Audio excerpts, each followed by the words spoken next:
Hello.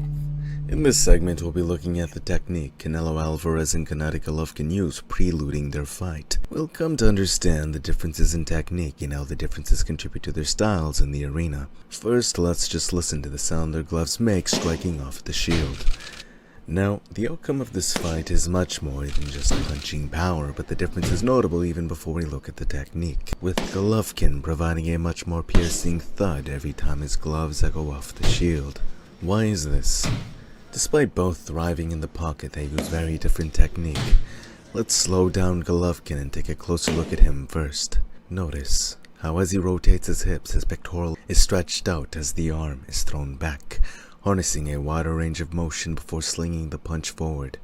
This is known as elastic recoil, harnessing not just fast twitch, but the elastic properties of the fascia ligaments intended to generate propulsion. I'll leave a link down below if you'd like to know more.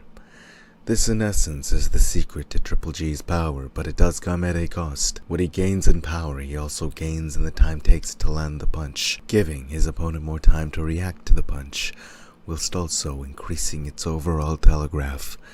Golovkin basically demonstrates a more polished haymaker, which in theory is frowned upon, but it's important to note, Sugar Ray Robinson and Julian Jackson have both been known for harnessing this technique to generate their power as well.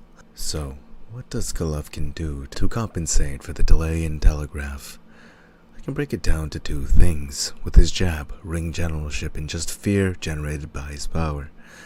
Golovkin pressures you into a position where it's harder to avoid his strikes. And second, he's a master at thinking several steps ahead. Now, by essentially always pressuring an infight, he puts himself in a position where he's more likely to get hit. He not only relies on head movement to compensate for this, but it's much simpler than that. He trusts his chin. He trusts that the damage he'll do to you, exchanging blows, will be far greater than the amount he takes, and often that is the case. Thinking several steps ahead, Golovkin knows you will react to the telegraph of his strike, using his keen foresight to use it against you. Let's look at a few examples of this. Notice, opponent shelled up in high guard. Golovkin strikes the top of head, and opponent looks up. Elastic recoil.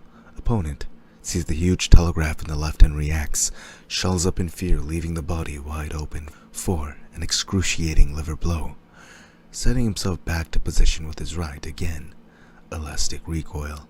Opponent sees the huge telegraph and reacts. In fear of taking another body blow, opponent makes the mistake of opening up his guard. The shot enters clean. In this instance, Golovkin was aware of the way his opponent would react to the huge range of motion, thinking 2 steps ahead. He used the telegraph itself to set up the punch. Look at how Golovkin's opponent reacts to the jab. It didn't just come straight. Golovkin flared its elbow before delivering it. But notice how his opponent sees it and attempts to parry it. Golovkin makes note of this. He comes in, slips to the outside of his opponent's lead, flares his elbow. His opponent seeks to parry. But this time, it wasn't a jab. It was elastic recoil. Golovkin's lead hook devastating his opponent. Golovkin's capacity to dominate with this unorthodox technique is a result of his intelligence. The power alone would not be enough to be so successful in this world. With his calm mind, he is constantly outthinking, outsmarting his opponents, ingraining fear and pressure throughout until they make a mistake. And a mistake is not something you want to do versus Golovkin when he can drop on average 2,100 pounds of force in a punch. Let's now take a look at the very different yet equally formidable Canelo Alvarez. If you notice, Canelo uses a much cleaner motion to execute his punches.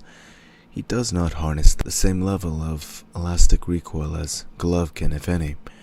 And of course, they aren't as powerful as Golovkin strikes. But there are many advantages to this cleaner way of striking.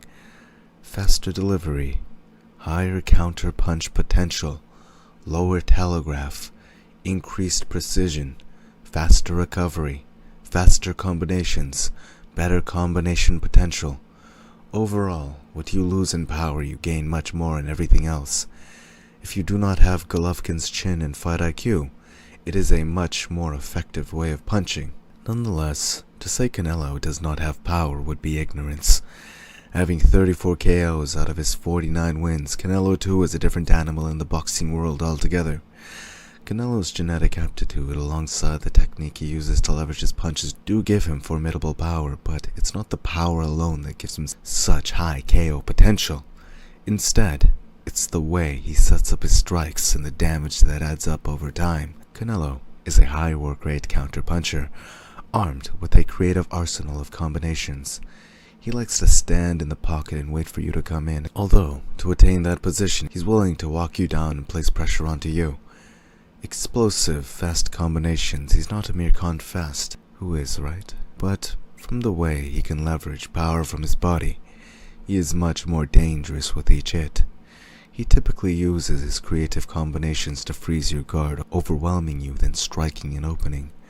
His combinations are dynamic, never really giving you a tell for where he'll start, but usually ending with something dangerous, versus where you've opened up. Here is a perfect example of what we've covered. Standing in the pocket, waiting for his opponent to unload, pulls the huge overhand, and instantly, lead hook, then uppercut freezing guard, leaving the body wide open. Canelo, feeding the liver, dropping his opponent. Jab, opponent shells into high guard, Canelo's signature guard splitting uppercut, causing his opponent to further retract into guard, body wide open, straight to the liver. Bowing with his jab, trying to get his opponent to fire his own jab, slipping and coming over the top. The moment his opponent does, opponent comes in with a jab. Momentarily, measure of distance with his lead slipping to the outside and Mike Tyson's status hook over the top. Unloading his combinations whilst his opponent is frozen in guard. Essentially overwhelming him through it. Then, uppercut through the opening. This kid is a freaking monster.